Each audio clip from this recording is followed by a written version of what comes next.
چلو میکائیل کے کتنے ہیں؟ کوئی بھی نہیں. اسرافیل کے کوئی بھی نہیں. کیوں؟ آپ نے کبھی کوئی حدیث نہیں پڑھی؟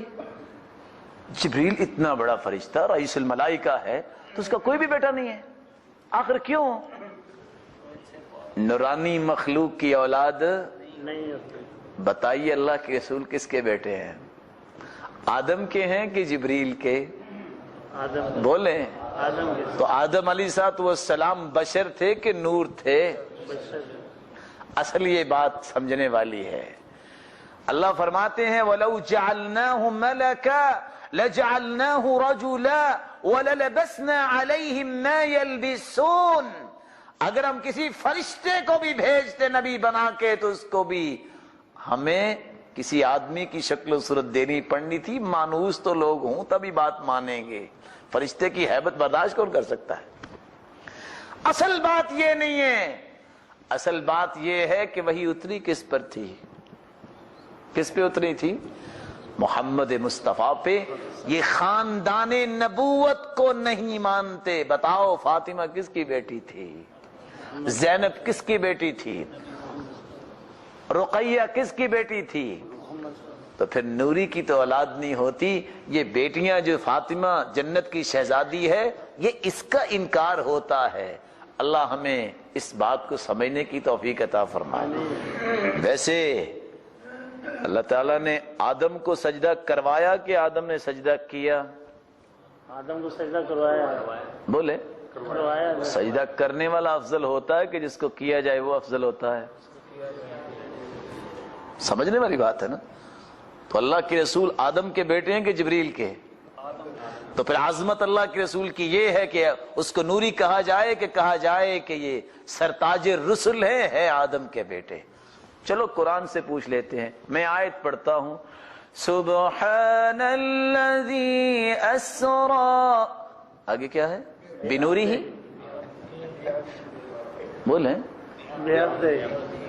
عبد کا مطلب بھی شاید نوری ہو.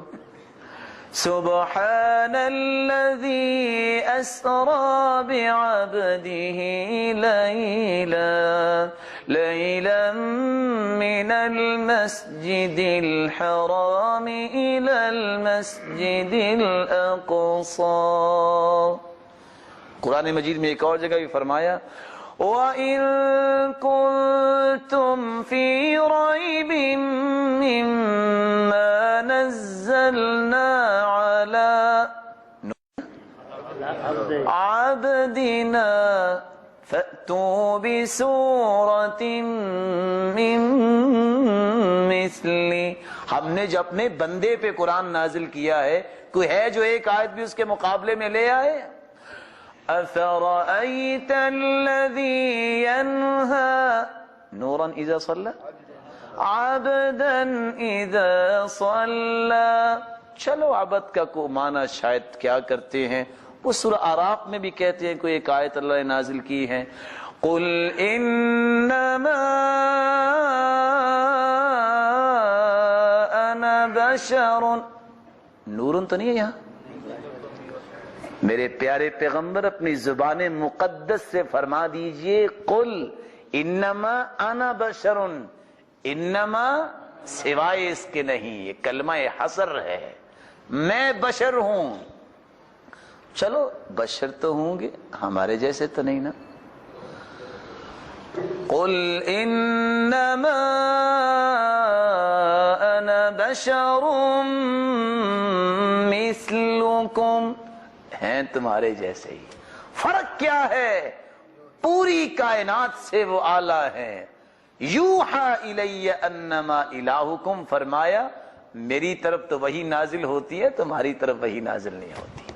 یہ دو دیواریں مسلمان گراتا ہے بے سمجھی میں، اللہ اس کو صراط مستقیم دے دے. تیسری دیوار اس وقت گر جاتی ہے جب کہتا ہے مسلمان کہ اللہ تعالیٰ کہ رسول ہر جگہ تشریف لاتے ہیں، حاضر ناظر ہیں. کہ جی کہتے ہیں کہ نہیں کہتے؟ کیوں جی جو ہر جگہ موجود ہو اس کو. غار ثور مکہ میں ہے جی، غار ثور ہے نا، کہتے ہیں وہاں چھپے تھے اللہ کے رسول. پھر وہاں سے کدھر گئے تھے؟ مدینے گئے تھے. کیوں؟ وہ تو مدینہ میں بھی موجود تھے تو مکہ میں بھی، تو 8 دن میں کیسے پہنچے؟ ہجرت کا انکار ہے کہ دین کے لیے کوئی ہجرت نہ کرے۔ اللہ کے رسول کو یہ کہہ دینا کہ رسول اللہ صلی اللہ علیہ وسلم ہر جگہ موجود ہیں، یہ ہجرت نبوی کا انکار ہے۔ ارے بھائی وہ 8 دن کس طرح گزرے تھے اور کس انداز سے وہ ہجرت ہوئی، اور آخری دیوار اس وقت گر جاتی ہے جب ایک انسان کہتا ہے کہ وہ مختار کل ہے۔ کیوں جی؟ جو مختار کل ہو وہ کس سے مشورہ کرتا؟ کیوں جی؟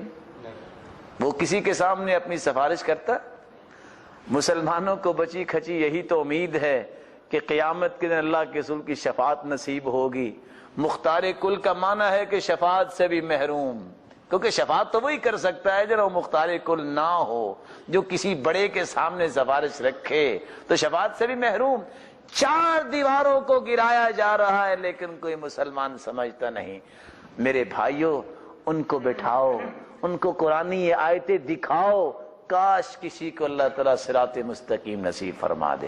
وَأَنَّ عِيسَى